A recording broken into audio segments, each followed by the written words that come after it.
आज की वीडियो में हम नंबर ऑफ फ्लिप्स प्रॉब्लम करने वाले हैं और पिछली वीडियो में हमने जॉर से रिलेटेड बहुत सारी प्रॉब्लम्स करी थी। तो अगर आपने वो वीडियो चेकआउट नहीं करी है तो जल्दी से जाके चेकआउट कर लीजिए। और आज की प्रॉब्लम है कि एक निंजा है, वो binary representation of a number को लर्न कर रहा है और वो इस टॉपिक को प्रैक्टिस करना चाहता है। अब उसके पास दो नंबर है, एक ए है एक बी है। अब ये क्वेश्चन है कि ए में कितने नंबर ऑफ बिट्स को चेंज किया जाए ताकि वो बी बन जाए, जैसे लाइक 13 7 15 20। तो हमें नंबर ऑफ बिट्स बताना है। Now we will code it in Python or Python 3.5, whatever you prefer। अब क्वेश्चन बहुत ही ज़्यादा आसान है, लिटरली बहुत आसान है। एक नंबर है ए में कुछ भी बोल सकता हूँ, 1 1 0 0 0 1 0 1 0 1। नाउ एक नंबर है बी, सो 0 0 1 1 0 0 0 1 0 0 1। अब मैं आपसे बोलूँ कि ए में कितने बिट को चेंज करा जाए ताकि वो बी बन जाए, तो आंसर आपको दिख रहा है। ये बिट सेम है, ये बिट भी सेम है। इस बिट को हमें चेंज करना पड़ेगा, तो 1 2 3 सेम है 4 एंड 5 और 6। तो सिंपल आंसर हो जाएगा 6।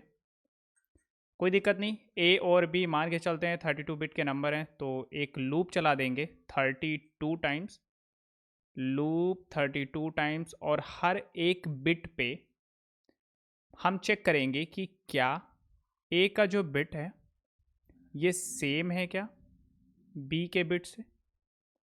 अगर दोनों सेम होंगे तो कोई बात नहीं, अगर डिफरेंट होंगे तो उस केस में हमें चेंज करना पड़ेगा। जैसे कि 1 1 0 1 है एंड 0 देन 3 टाइम्स 1 है, पहला 1 सेम है, दूसरे 0 को कन्वर्ट करना पड़ेगा और एक इस 1 को भी कन्वर्ट करना पड़ेगा, यानी आंसर आ जाएगा 2। तो इसमें सिंपल सा हम लोग लूप चला के इसको आंसर ईजिली गेट कर सकते हैं। एक काम करते हैं, जल्दी से इसका कोड लिख लेते हैं। मेरे पास ए और बी दोनों ही दिया हुआ है और मैं मान के चलता हूँ कि 32 बिट के नंबर हैं। आंसर या काउंट नाम का वेरिएबल ले लेता हूँ, स्टार्टिंग में 0 रख लेता हूँ। For I in range 32 check करता हूँ कि ए और बी के जो बिट हैं वो क्या हैं। तो पहले तो मुझे बिट चेक करना पड़ेगा।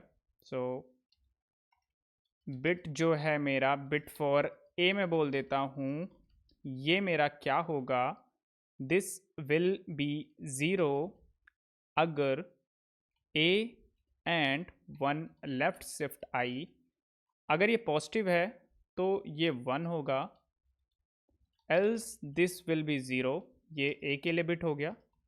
Now let's calculate bit for B. 1 if B और इसका एंड 1 लेफ्ट शिफ्ट आई के साथ, otherwise it will be 0। Now we can simply check if bit of a equal to or I would say not equal to bit of b। अगर ऐसा नहीं है, a और b के बराबर नहीं है, so I will simply increment my count variable and at the end we will simply return our count। Now let's run this loop। okay, sign in कर लेते हैं। now रन कर देते हैं। सारे टेस्ट केस पास हो गए। Let's submit this code.